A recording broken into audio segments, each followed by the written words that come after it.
este gran festival de orquestas.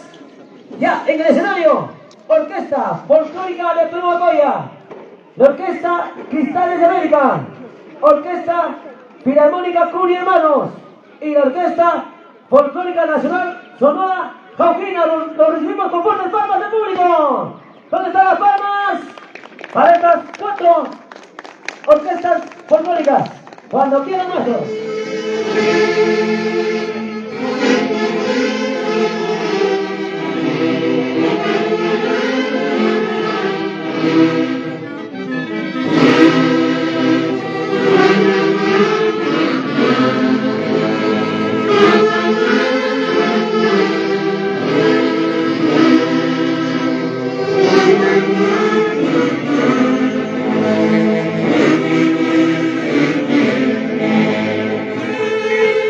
Thank you.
espectacular la presentación de las 4 orquestas que ya hoy vienen acompañando a las diferentes instituciones turanderas en este gran festival de la Turandá Pachachico 2023.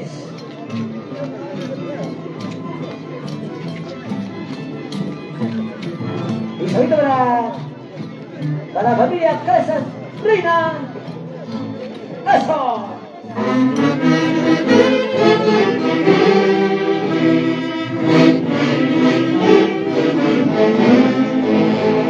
¡Vamos!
Muy buena, qué bonito. Magnífica la participación